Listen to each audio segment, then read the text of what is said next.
Hai, Assalamualaikum. Bertemu lagi kita dalam PMFSU Kongsi. Bersama saya, Ahmad Amirul Muaz bin Azhar. Kali ini saya akan berkongsi 5 tips kewangan yang wajib diketahui oleh setiap mahasiswa.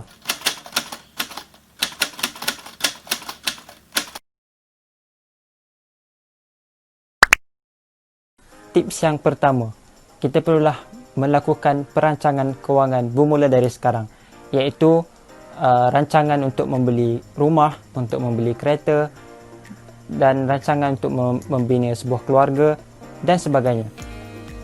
Kita perlulah rancang bermula dari sekarang kerana kita ingin mengetahui sebulan berapa wang yang kita perlu simpan, berapa anggaran pembelanjaan kita dalam sebulan, supaya bila kita telah tamat pembelajaran, kita dah boleh target kerja apa yang kita nak, gaji macam mana, pendapatan banyak mana dalam sebulan untuk kita membeli sebuah kereta, membeli sebuah rumah dan membina sebuah keluarga. Tips yang kedua, sebagai seorang mahasiswa, kita tidak terlepas daripada menghadapi tekanan semasa pembelajaran dan kita memerlukan kepada hiburan untuk mengurangkan atau melepaskan tekanan kita.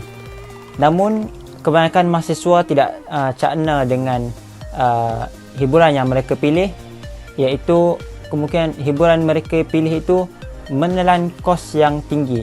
Contohnya, jika mereka suka menonton movie, masuk ke panggung wayang, tentulah panggung wayang tersebut terletak di shopping kompleks yang mempunyai pelbagai kedai-kedai hipster ataupun kedai-kedai mewah dan menyebabkan kos yang mereka keluarkan untuk sekali keluar itu sangatlah tinggi.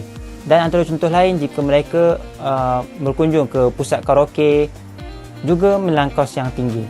Oleh itu, sebagai saranan saya, untuk kita berhibur, lihatlah kepada dua perkara, dua aspek, iaitu yang pertama, hiburan itu mestilah hiburan yang sihat, dan yang kedua, tidak menelan kos yang tinggi. Sebagai contoh, kita boleh mengunjungi ke tempat alam semula jadi, iaitu seperti air terjun dan sungai yang kadang-kadang langsung tidak memakan kos ataupun kos yang sedikit, mungkin hanya duit minyak dan RM1 RM2 untuk menjaga kebersihan di kawasan tersebut. Tips yang ketiga, bagi memastikan kewangan kita terancang dan tidak terancam, kita juga boleh mewujudkan persaingan yang positif untuk mendorong diri kita melakukan perkara-perkara yang boleh memanfaatkan kewangan kita di masa yang akan datang.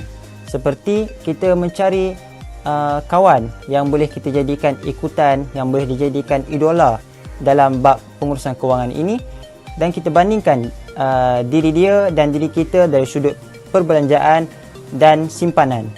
Janganlah kita membandingkan diri kita dengan orang lain dari perbandingan yang negatif, seperti kita bandingkan pakaian orang lain pakaian yang mewah, makanan orang lain makanan yang mewah, dan mereka berkunjung ke tempat-tempat yang mewah, dan kita bandingkan diri kita, kita juga nak ikut mereka.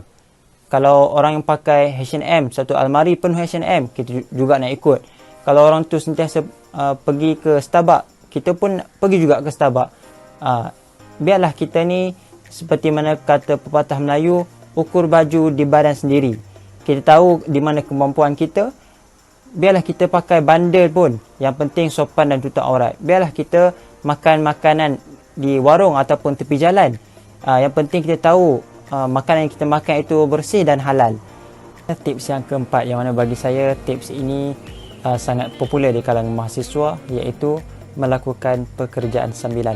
Sebagai mahasiswa, kita perlulah bijak menggunakan apa yang ada di tangan kita ataupun kemahiran kita, seperti kemahiran gunting rambut, menjahit, membaiki kasut dan sebagainya, untuk menambah pendapatan. Dan kalau kita tidak ada kemahiran, kita bekerja dengan orang, sama ada di restoran ataupun di shopping kompleks dan mana-mana tempat. Dan yang ketiga, kita juga boleh menjual produk orang. Kita tidak semestinya perlu menjadi founder kepada sesuatu produk ataupun menjadi stokis yang memerlukan modal yang tinggi.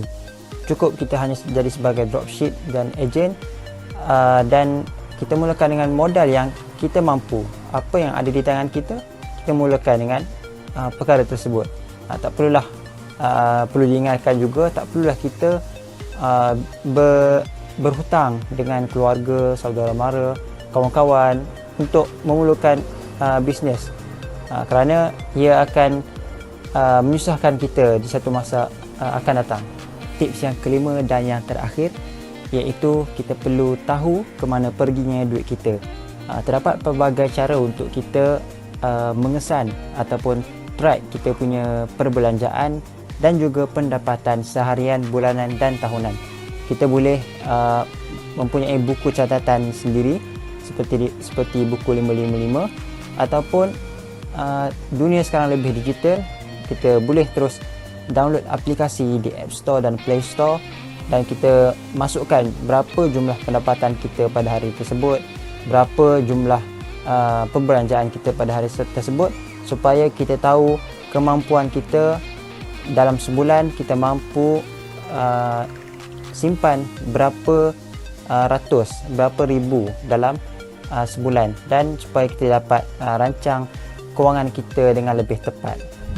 Sebagai penutup, kekayaan ataupun kestabilan kewangan tidak menjamin kebahagiaan seseorang di masa akan datang, kerana kekayaan yang hakiki itu terletak kepada kekayaan seseorang terhadap ilmu, kekayaan terhadap hati dan juga akhlak.